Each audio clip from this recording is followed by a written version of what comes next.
Hello and welcome to another episode of Shaping the Future of Work, brought to you by Tech1M. My name is Tommie Edwards, and I'm the CEO here of Tech1M. I'm also the host of this podcast or vlogcast, however we want to call it. And along with me today is an amazing guest, and I'll be introducing him shortly. But let's say this is your first time of hearing about Tech1M or hearing about what we do. Tech1M is a talent matching platform matching talents to jobs so that companies can find them, can interview them, can hire them, can pay them, and can manage them globally, all on the same platform. We believe that the future of work is changed, especially since the pandemic. We believe that employers need to understand what is happening with the future of work. So does talent needs to really understand how to adapt themselves to the new future that we see. Right now, the future of work has been accelerated by COVID 19. We are currently facing that as we speak, and I've brought in an amazing guest to help us shed more light on his own version and what he's seeing with the future of work. So, thank you to everyone that's joined us live, and thank you to everyone that is watching and listening to our podcast. I'm going forward. So before we start to dive into this conversation, and we have a live audience that will also be asking some questions. So the questions are not just directly from myself. I will like to introduce our guest today.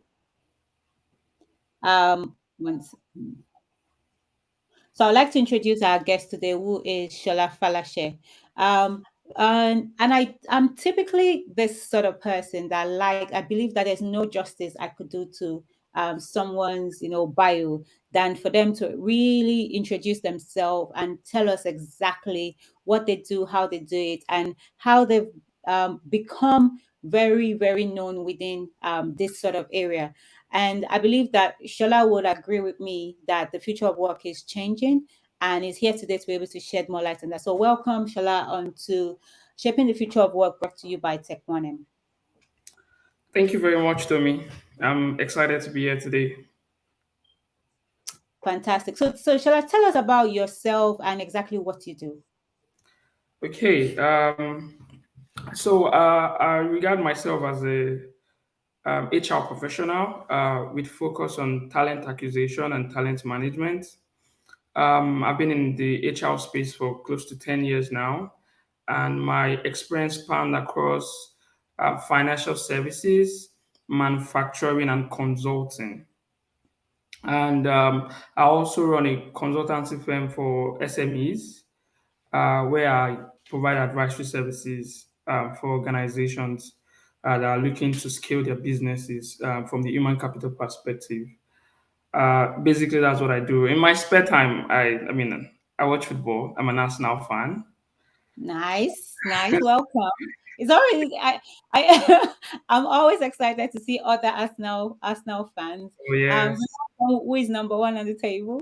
yeah, yeah, and yeah. So, and talent management is something I'm very particular about. I think it's interesting where I think organizations are beginning to see the importance of talent management itself and beginning to realize that people are actually what give them competitive edge. So that's just short profile about myself. Currently, I lead the talent acquisition team for a Fortune 500 company, and my role covers EMEA, that's Europe, Middle East, and Africa. But I mean, it's also a global company, so that means I interact with people outside of that space itself. So yeah, that's basically a short profile about me. All right, fantastic. As you guys will tell, Shala is also being modest. So from Shala's profile, I'll tell you that he holds an MBA and is also a certified senior professional in human resources international. He also has the HRCI in the US and is passionate about diversity, equality and inclusion, and talent development. So, as you guys could tell, what we bring to you on shaping the future of work are people that have been there, done that, and people that are playing on the global space that fully understands the topic that we're talking about and can impact us and shape our thinking one way or the other. So if you guys have any questions, use the question and answer to start asking whatever questions you have for Shola, and I'll come to that shortly. So, Shola, thanks so much again for being on the program today. I think the very first question for me would be, in your role, especially with the company you're working for and pretty much covering the entire EMEA space, what would you say has really changed? What would you say, if we look back, say prior to the to COVID, and what exactly are we experiencing now? How has that really changed? Um, I think a lot has changed. And first is, I would say that the talent market has become increasingly competitive, and also this competition does not look like it's slowing down. I mean, I tell my colleagues something last week. I told them that we keep saying talent war, but the talent war is actually over, right? And the talent have won. So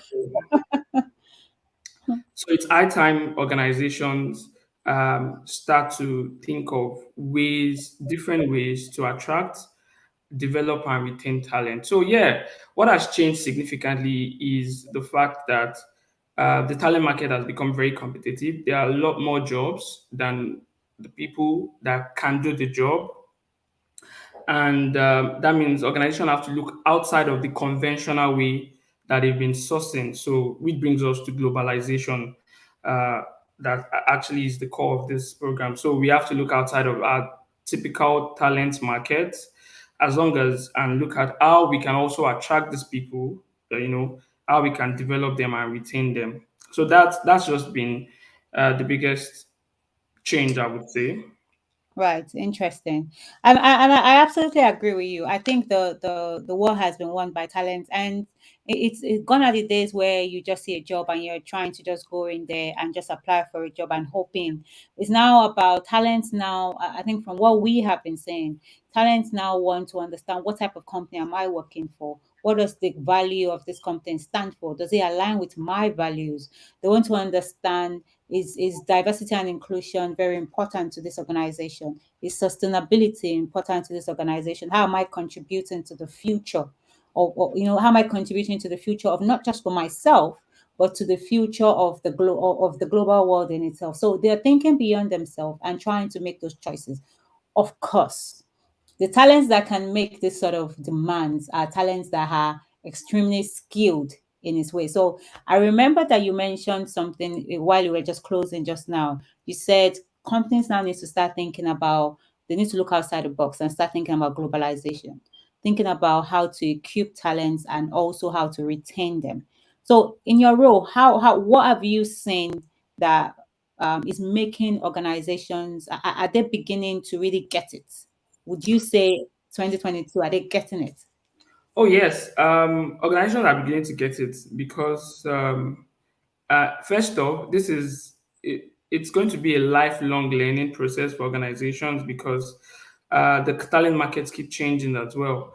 But organizations are beginning to get it. I mean, a lot of organizations are coming up with different strategies, not only to attract but to also retain. So you will see organizations beginning to take things like D and I, diversity and inclusion, seriously because these are the things that talent are demanding for. Talent wants to know how inclusive and how diversified is your talent pool. I mean, the people that you have in your organization. They want, like you said, they want to know what is your sustainability strategy, and if it's something that aligns with their own values. Also, flexibility is key. So we need to start to think of how to be flexible in terms of times to work, where to work, when to work. So there are a lot of things that organizations are looking at. Also, talent are also asking questions about how. I mean, I get a lot of talent that ask me, so what's my career path once I join you? What's the learning culture in your organization? What learning tools do you have? Because they see development as a critical part of their career trajectory, and they want to know if an organization is committed to, enhancing that learning. So I think the best thing is what organizations are doing is they're looking at data to see what talent are requesting for and trying to, from time to time, incorporate that into their strategy. So, and this can be done maybe by sampling the type of talent you have internally and also sampling what is out there. So, for example, I talk to candidates a lot, almost every day, and from their questions, from what I see that they're looking at, it's a feedback for us to say, oh, do we have this in place? And if we don't have it, how can we incorporate this? Because if a lot of candidates are asking about this, I mean, that means we can have competitive edge if we can put this in place. So, like I said, it's a life long learning process, but ability for organizations to quickly understand and adapt will help them. Absolutely, absolutely. And I think from what you're saying, that's what we are also beginning to see. I think that a lot more organizations are beginning to get it. That it's not, you can't have one strategy without the other. You have to work on multiple strategies together. You have to work on a strategy to retrain your existing talents. For the digital future that we currently have, you have to find ways in which you want to attract new talent, which you really buttressed in terms of looking at what's the strategies that you guys have within your organization. What are talents asking for? Do we have that within our organization? Does that allow us to actually attract the right people to our organization? Because at the end of the day, the company is only as strong as the workers within the company, because they're the ones that actually act out the strategy, both the corporate and the functional and the business unit strategies as well. So I think what's I think for me now, one of the questions I would like to understand is, when we're saying about talent management and globalization, the assumption, and I don't know if this is a true assumption, is the fact that we are talking more around the tech skilled talents. Are they within your capacity? Are there other areas that are not, tech driven that are also experiencing this, or is it calling on the tech space? No, it's not. It's not calling on the tech space. It's just more on the tech side, and the reason is simple. There's a lot of demand for tech skills than supply. I mean, currently we have a shortage of uh, tech talent in the world globally, and Yeah. according to research, it's still going to continue to like 2030. So, but there are still other skill sets that are very high in demand and which has also attracted globalization. And again, different organizations, we also need to look at it from the perspective of organizations spreading into new markets, and they'll be requiring talent across these geographical zones. So, whether you're a tech talent or non tech talent, once you're highly skilled, I think organizations are beginning to look outside of tech talent and look at it from the geography that they exist. And this is because research has shown that um, a more diversified talent pool brings innovation and creativity. So we are looking at having people from different nationalities so that we can see what perspective and that they will bring that will be useful for us in our product development or our service offering. So it goes beyond tech, but yes, I would say tech has like the highest percentage in the market right now, but it goes way beyond tech. Yeah, okay. All right, interesting. And to your point around that, the fact that in terms of the skill shortage within the tech industry will go far as 2030, that makes a lot of sense, because a whole lot of jobs that we have at the moment are being turned into more of digital work. So many, we're leveraging a whole lot of technical skills and a whole lot of technical innovation to be able to make things happen. So the way in which a typical accountant will personally do their job. Everything is changing now. They don't just want a bookkeeper; they want a bookkeeper that also understands how to use QuickBooks, Sage, and all the other ones. So it's basically, even though we want a whole lot of innovation happening, but the current jobs that are currently existing, we are also turning them into leveraging digital technology within those jobs, and it's further increasing the gap that we are seeing at the moment. And I like the fact that it's not just on the tech space that we are seeing this issue. It's also playing out in other places like you've mentioned. And whatever strategy that companies are using at the moment within the tech space is probably what would need to be used on other space as well. So let's dive into management. So talent management. So if we so for with your role, you're talking to different talents all around. You have your organization wanting something from talents, and you, as you could see, your competitors and playing on a global field, you're seeing what organizations are also looking for within talent. How do they expect to manage those talents from multiple countries with different time zones and different cultures and different backgrounds? What are you experiencing? Interesting question. I think one of the biggest challenge of globalization is actually time zones, like you mentioned.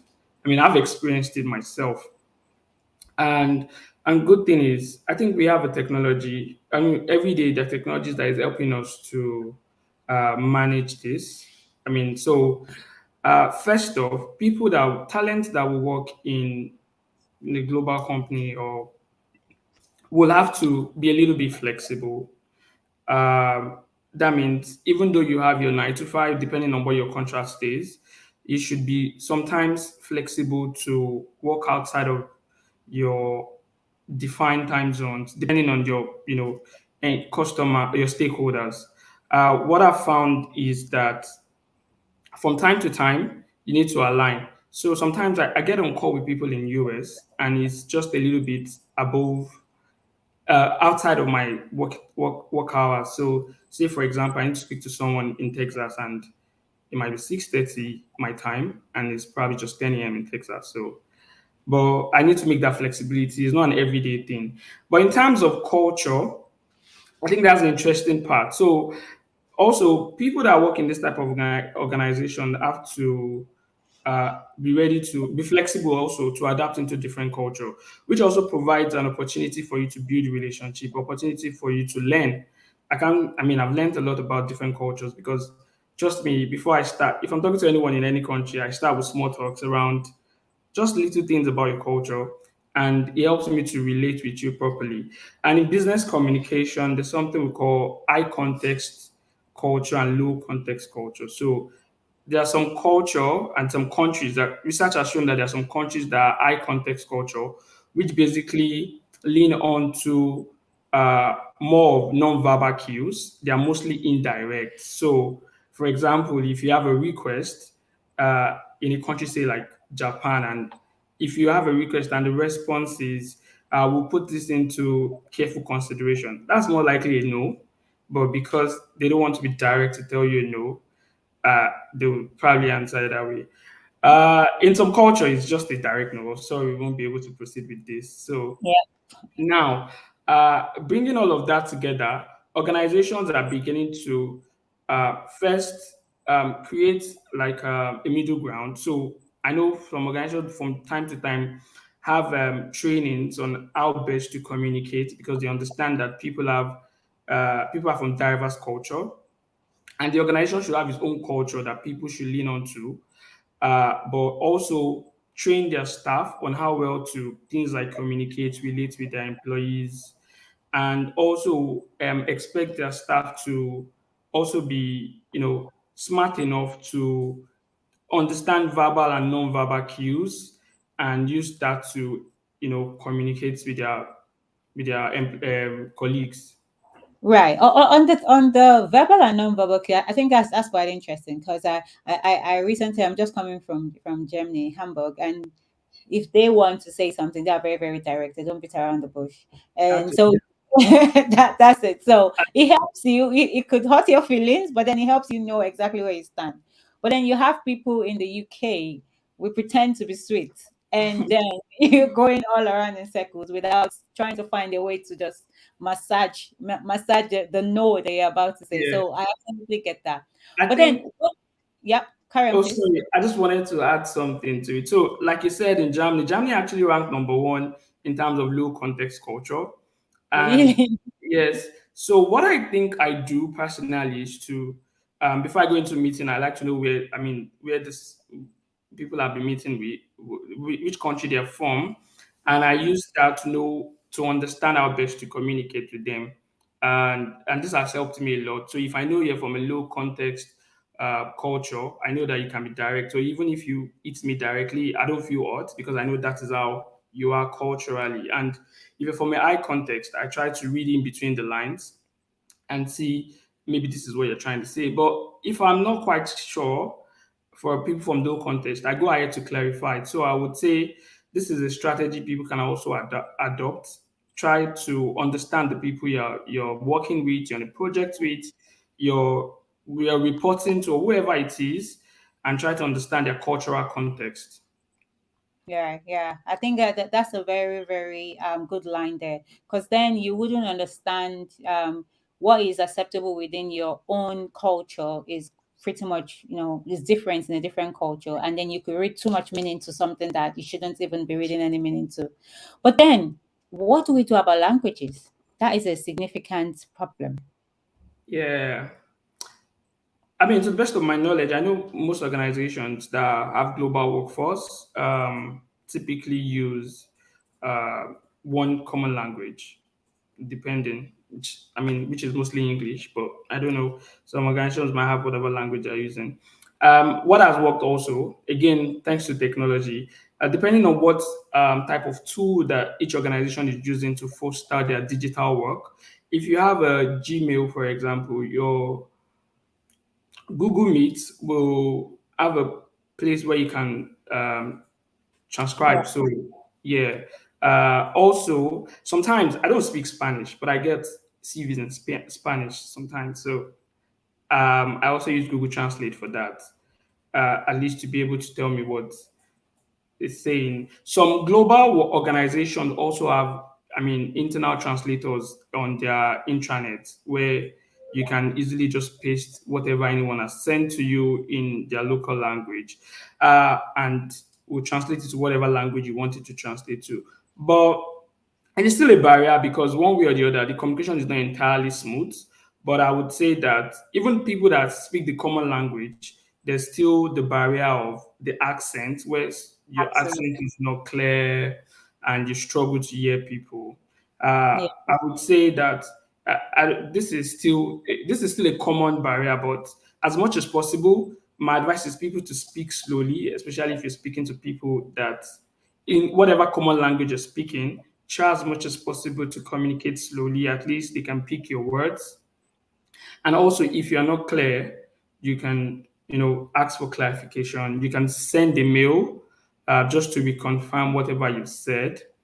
As much as this might be a barrier, I also think it's also a thing of beauty hearing different accent every day. To be honest, I enjoy it.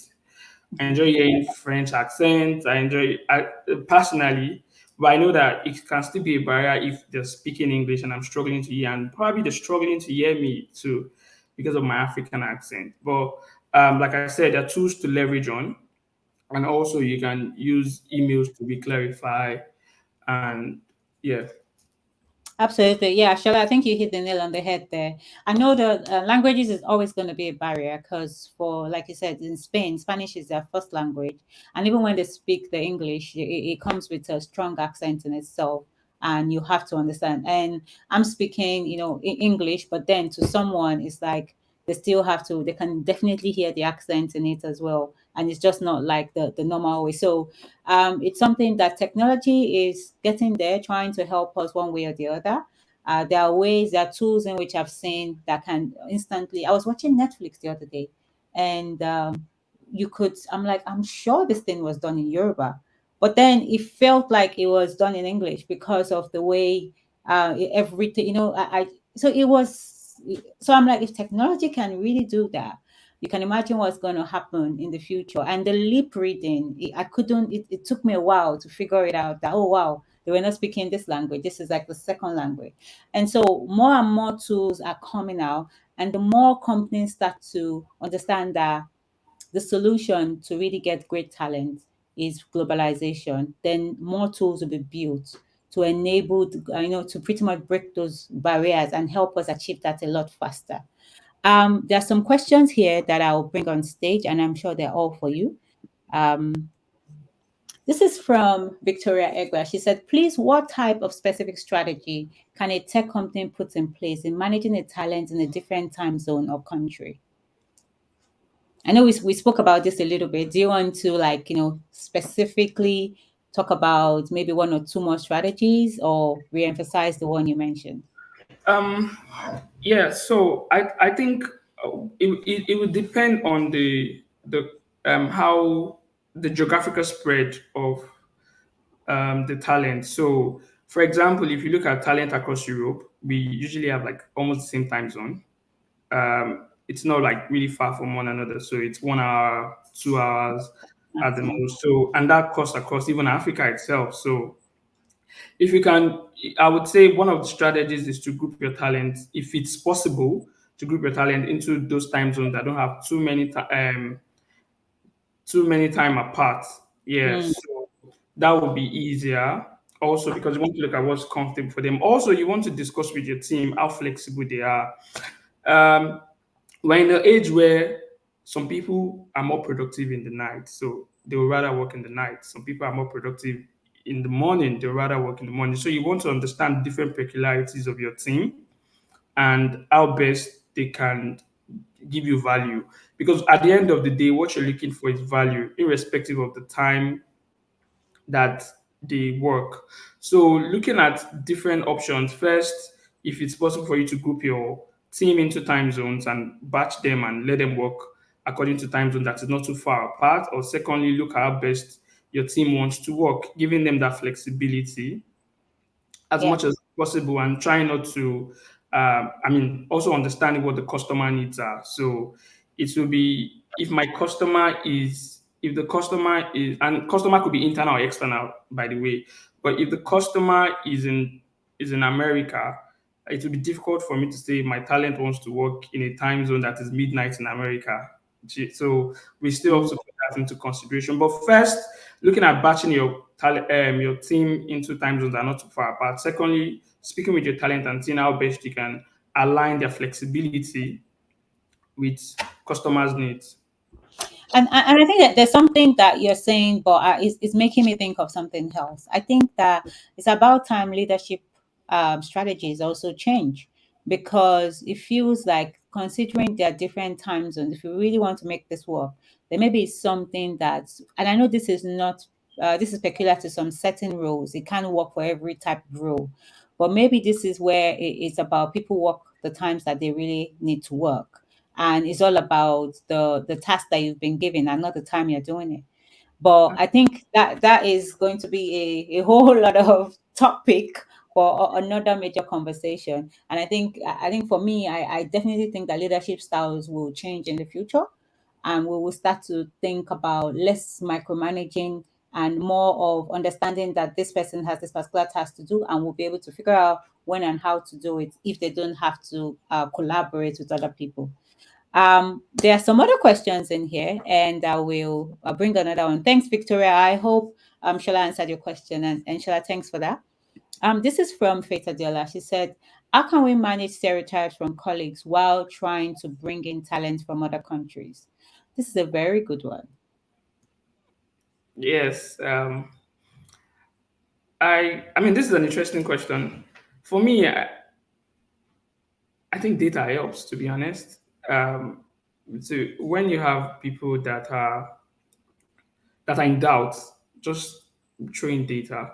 And there are tons of data out there that has shown that diversity, which means bringing people from different walks of life, different background, different countries, um, has helped organizations to be more, creative, innovative, and productive. So, throwing those data, and I also think every organization that is very serious, understand the role of experimentation. So, I mean, there's no big organization today that doesn't experiment. The, all the Facebook, the Googles, all the big names that you can think of, they've always leaned on experimentation to give product and services. So, if you throw in data, be able to convince them to try it and also monitor the result of what you've done.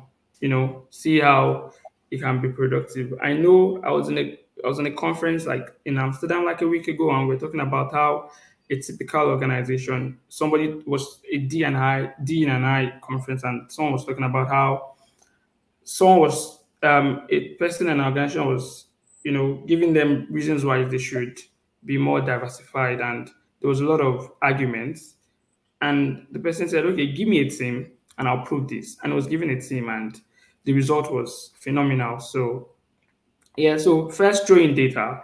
I mean, also be convincing uh, about experimenting, and I think your colleague will actually see the benefits. Yeah, I totally agree with you, Sheila. And I think that at the same time, it's the stereotypes, the typical stereotypes is they're coming to take our jobs, and this is, I was here before you, who is this person? There's just so many things. Why do they treat, all of that is in there. But if we start to see, we start to break the barriers of countries and start to see talent is a talent regardless of where they're located, and start to understand the fact that your organization even goes further, as Shola has mentioned, with the experiment that was performed in Amsterdam, based on the fact that diverse teams work better because you come from different angles.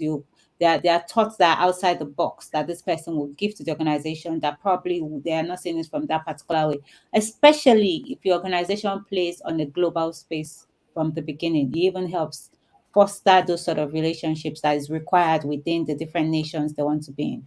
So thanks for that, Faith. We are gradually rounding up. We have a few more questions before we put this to a close. I'll bring this on. So this is from Awal Quadri. Awal says, what's your view on inclusion of the underrepresented talents in talent globalization? Good question. Um, I think a lot of organizations are missing out, and on in aspect of underrepresented demographic, wherever they may be. I mean, there are lots, but organizations are missing out, and some organizations are beginning to dedicate resources into the underrepresented demography. So, I mean, which is a lot, like I said, the LGBTQ, the disabilities, which is numerous, also the race, culture, and all of that. I think organizations that are able to quickly bridge this gap and have more representation will really scale, and it will impact. I mean, because again, like I said, there are researches that show that the more diversified the organization is, the more innovative and creative and productive they'll be. So organizations that really focus on this inclusion will go a long way in edging their competitors. But as we speak now, a lot of organizations are um, still lagging behind. Absolutely, absolutely. So I'll put in another question on here.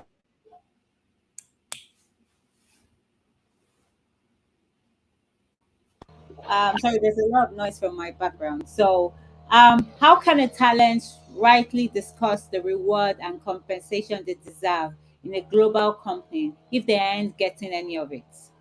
This is a good question. Yes, it is.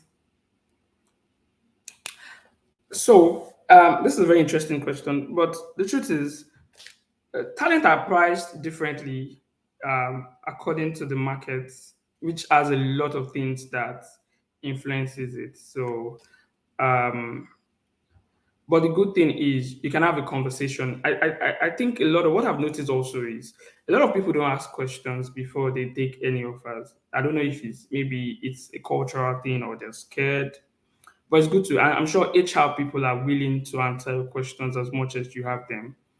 I mean, that's their job actually. It's just like it's a talent market is the same thing as you're going to the store to get something, so you can bargain, right?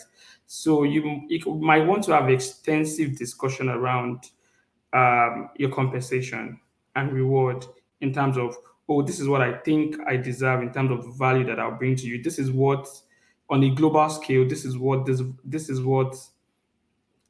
values. There are platforms where you can find out even how much a particular talent goes for in terms of skill set. So you can use Glassdoor. They run a lot of comparative analysis on salaries there. So once you have an idea of this, you have the conversation. Let them know that this is what you find out. I also think it's okay for you to ask for the budget. Anyways, if you are not quite sure, ask for the budget for the role. I mean, first, and even if you think your the compensation is not in alignment with maybe global standard, you can have the conversation with them, telling them this is what your research has shown you, this is what you feel like the skills and value you're going to bring to the organization is what, and I'm sure they'll see reasons with that. But what I see is a lot of people don't have this, they don't even have this conversation. They leave it to many organizations. Yeah, I think, Like, and yeah, I think you're right, Shala. And I think that another thing to add on to that, I think for many organizations, if organizations understand, if they understand what's it called, the value you're bringing to the organization, they understand the type of talent you're going to be within the organization and how you foster their development, and there is a budget for it, then I don't see any reason why an organization would not, like you said, HR wouldn't want to have those sort of conversations. But then as a founder of a company myself, what you typically get is that you have organization or you have talents that do not have the competence or have half-baked competence, and trying to challenge you for the sort of, the sort of budget or the sort of pay that someone that is already fully skilled is trying to get. So I think so it's good for you to make that bold step and talk to HR, but make sure that you are fully skilled yourself. So because for them to call you and say they want to interview you for a particular role, they've seen tons of people and they've decided that it's you that they want to see. Now you need to show up, turn up, and prove your words to the organization that, okay, yes, I'm the right candidate for you. And like I mentioned to our talent every time, the pressure is two ways. The organization has pressure because they really want to secure the right talent into the organization. And Ashola will tell you that's his job. For him to find the right person, if he can secure an interview with that person, he really wants to also sell the organization to the person as much as trying to get the person to sell themselves to the organization. So you come in fully prepared. Make sure that you're on point in terms of your own skills. You know exactly what you're bringing to the table and you can deliver. And make sure that you've done your research about the organization. And as Shola mentioned, ask questions, and you never could tell what could happen. So, thank you so much, Shola. We've gone over our time. This is meant to be a 30 minutes chat, and I noticed that we've gone about almost close to 40 minutes right now. We're talking about globalization, and I'm very happy to say we have talents and different people within our audience from 11 different countries, which is cool to see. So, I'm sure that what we've been discussing here has been quite interesting. So before we go, I would love for you guys to use your emojis or anything to give a good round of applause to Shola for spending his time talking to us today and making us understand what the talent management and globalization looks like in the new future that we have. So this is Tech 1M shaping the future of work. And I'll leave Shola to leave us with one last point before we close out. So Shola, how do you want to close this out, and what advice would you give to any organization trying to secure talent today, and then any talent trying to get into a global market? okay. First off, thanks for having me. I really enjoyed myself. For organization, I think I would say they really need to embrace globalization. Uh, and three points I would say they can use is first, leverage on data. What is the data saying? So you have to do extensive research in terms of which talent market is favorable for my kind of product and services. Where are these talent located? What do these talents want? And all of those type or any data point that will be useful for you. And secondly, I would say that create a conducive environment that will allow them to thrive both professionally and personally. So this include engaging your employees. And thirdly, I'll say is that provide the necessary tools for them also to be able to actively function. So we talked about different technological tools that you can leverage on to manage a global workforce.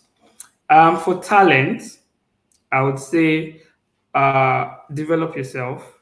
Uh, you can never you can never stop learning. So develop yourself.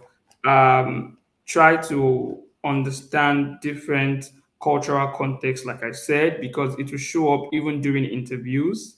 So you want to be prepared for that. So at least before you even get into the organization, first you need to be highly skilled. Second, you need to understand different cultural context, because sometimes a lot of talent believe that their art skills or technical skills is enough to get them jobs. Meanwhile, some things as I would say easy, but soft skills can prevent you from getting the job. So you need to also develop soft skills, and yeah, keep applying, keep searching.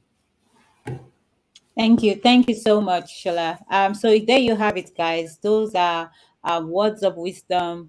Keep applying, keep making sure that you understand the difference, both soft and hard skills, and keep developing yourself. You can never lose out while developing yourself. And there's so many ways in which you can develop yourself. So until next time when we bring another incredible guest to you on shaping the future of work. My name is Tommie Edwards, and this is Tekmonem. Thank you, everyone, and have a good evening.